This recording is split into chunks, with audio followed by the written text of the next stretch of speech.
It was Christianity's fault that the Roman Empire fell. The Christians tore down the old Greco-Roman temples. Rome was sacked only a few years after Christianity became the state religion of the Roman Empire, which can't be a coincidence. And the martial vigor of the Christians was far lower than that of the old Romans. Hence, it is pretty clear that Christianity is pretty much to blame for the fall of the Roman Empire. Or that is at least the picture that one would get when reading Edward Gibbon's famous work, The Decline and Fall of the Roman Empire, and many other books and works that were actually inspired by him. And they pick up the same idea, namely that it was in large parts Christianity's fault that the Roman Empire fell. A notion which, by the way, can be debunked pretty easily, since emperors such as Majorian or generals such as Stilicho and Belisarius, who were wildly successful, were all Christians and had an incredibly high martial vigor. And indeed, there must have been something about Christianity that made it so successful, that made so many people flock to it, that made so many people adopt it. So it cannot have been all bad. What then were the advantages, the pros of the Roman Empire becoming a Christian empire?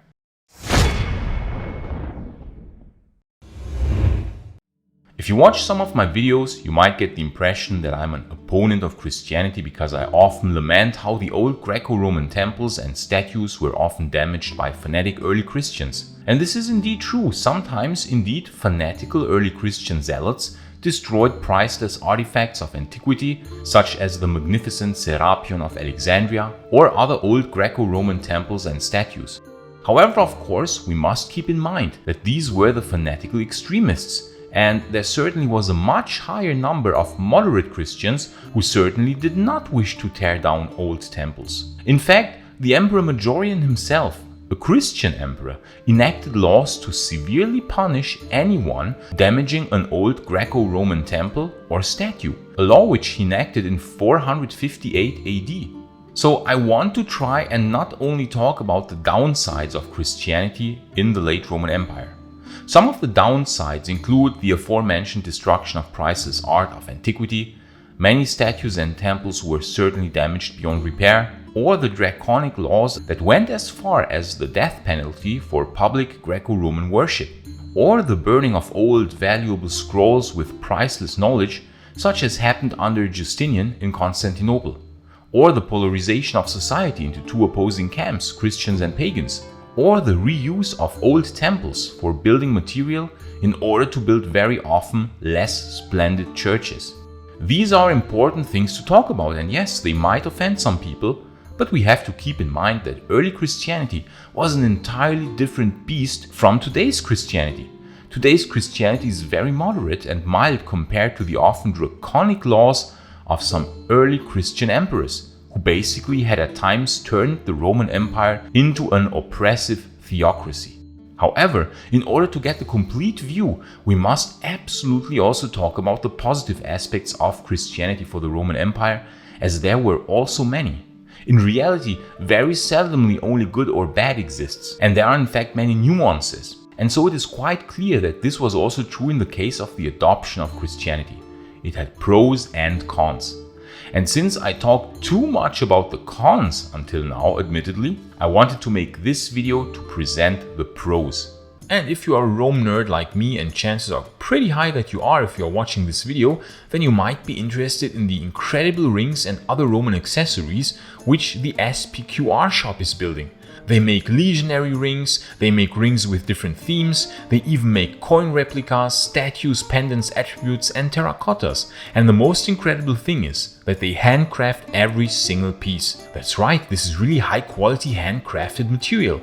There's really no better present for yourself or someone you know who might be a Rome fan. I put the link to their shop in the video description and into the pinned comment, and with this link you can get a 10% rebate on every purchase if you type in the rebate code Maiorianus.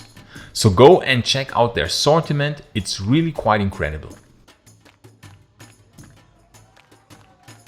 A huge pro of Christianity were increased rights for women.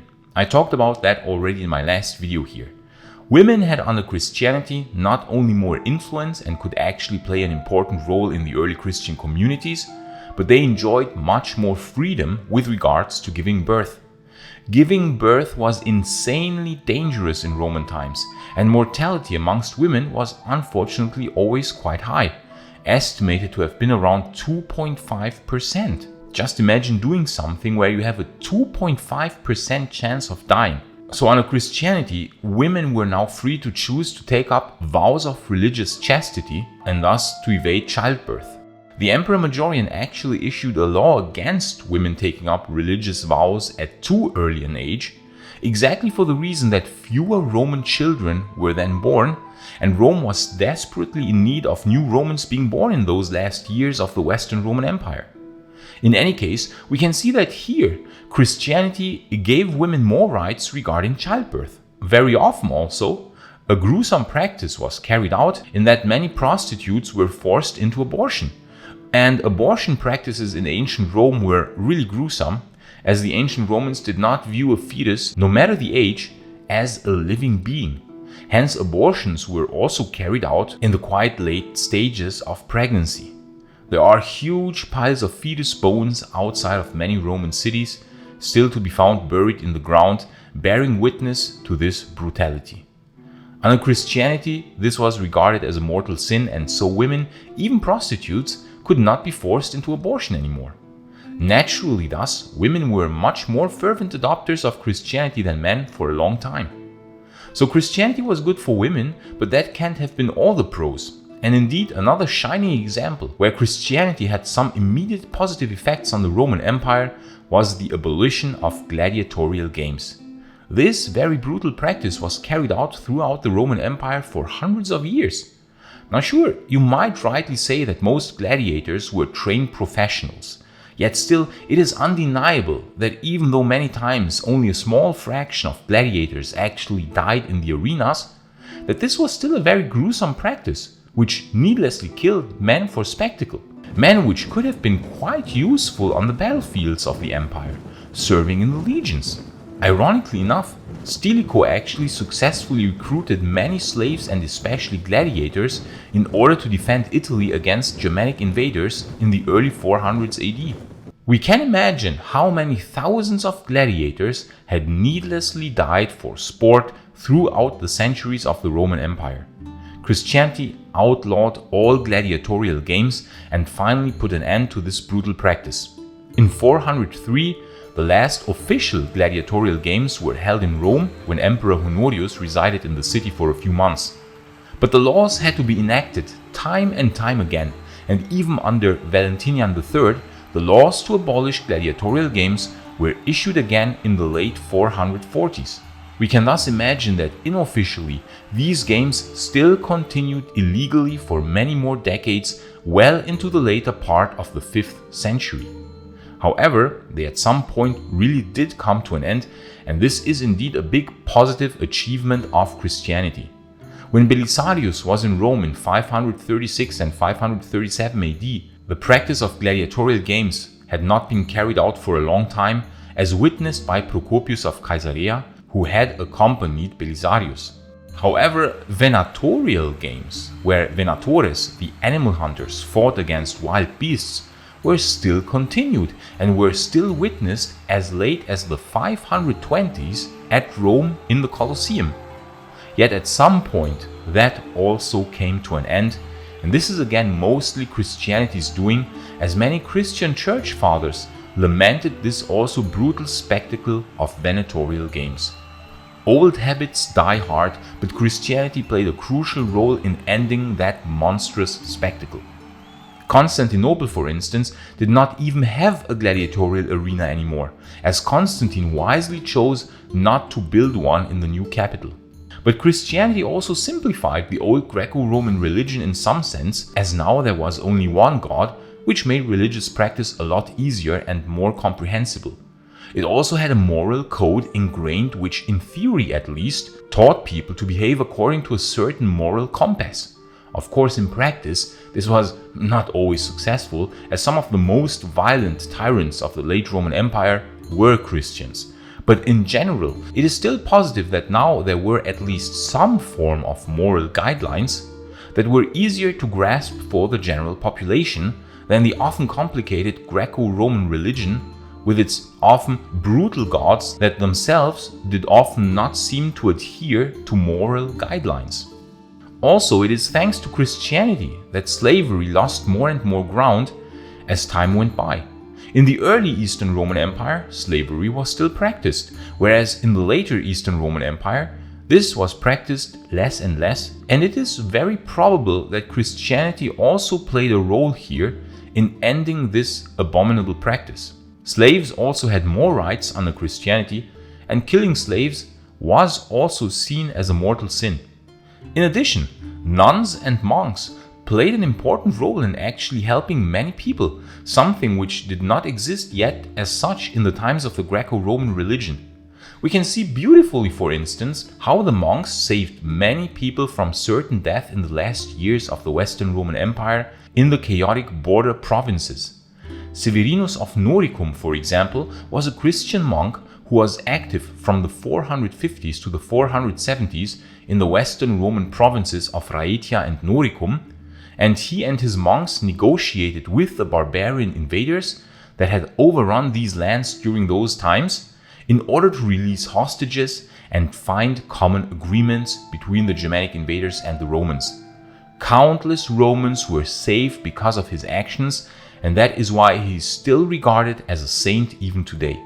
Eugipius wrote a biography about him some years later, and this is an instance where Christianity also showed itself from its best side.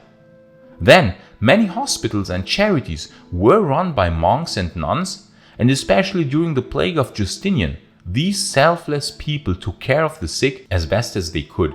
Hospitals were continued to be run in Constantinople well into the late Middle Ages, under supervision of the Eastern Church, certainly also a very positive thing. What is also often forgotten is that the monks were actually later preservers of ancient knowledge. Whereas sometimes the early Christian church fathers had been quite aggressive fanatics at times, sometimes even actively encouraging people to burn Greco-Roman scrolls or to destroy statues of the ancient gods, this shifted more and more towards preservation.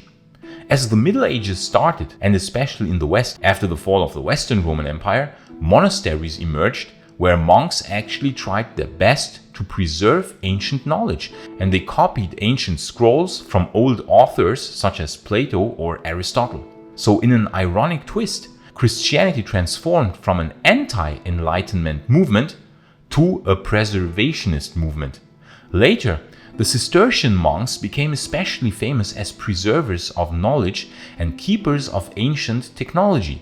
They were famous for cultivating the technology of water wheels, which had been in use throughout the Roman Empire, sometimes even in huge industrial complexes such as at Barbegal. And these monks then cultivated this technology and refined it. They also experimented with lots of other technologies and even laid the foundation for what would later evolve into the scientific method. Roger Bacon, a member of the Franciscan order, for example, would become quite famous for his extraordinary knowledge and establishment of scientific principles, often based on the old texts of antiquity. And he did all that in the 1200s, a time that we would normally think of as utterly devoid of any science. Lastly, we can also say that in some cases, Christianity actually increased the religious zeal of common soldiers, who now very often shared the same belief system. Whereas the earlier Roman Empire was a mixture of many different belief systems and gods, this common belief into one god actually sometimes even increased the zeal of the legions. It is said that the Emperor Constantine achieved some of his most famous victories due to the religious zeal of his soldiers. Or Stilicho and Majorian, both very successful generals who were able to rally the troops in times of desperation and often brought the Roman Empire to victory. They were also Christians. And Belisarius, one of the most successful, if not the most successful Roman general of all time, on par with Scipio Africanus, was a devout Christian and thus was able to rally his troops united under the common banner of the Christian Chi-Rho sign. We can thus see that Christianity did in fact have many advantages for the Roman Empire, and it is very simplified to blame Christianity for all the ill that befell the Roman Empire at a similar time when Christianity rose to power. This is certainly a weird coincidence, since the Great Migrations started for very different reasons, and they would certainly also have happened had the Roman Empire stayed true to its old religious beliefs. So we must acknowledge that Christianity did also a lot of good for the people of the Roman Empire, and the women, the gladiators, the slaves, the sick, and the ones in need in the late Roman Empire would certainly nod in approval. And please like and subscribe so that you won't miss any future videos on the fascinating era of the late Roman Empire. And please consider supporting my work on Patreon or via a YouTube membership, because the long-term sustainability of this channel really depends on your support. This channel would not work without our amazing Patreon and YouTube members, and I want to thank each and everyone who is supporting this channel in any form. Gratias Tibiago amici. And if you want to learn more about the not so nice side of early Christianity, you can watch this video in the upper right corner. However, if you want to learn about the real reasons for the fall of the Roman Empire, you can watch the other video in the lower right corner. I say thanks again to all friends of Roman history, gratias tibiago and bene valete.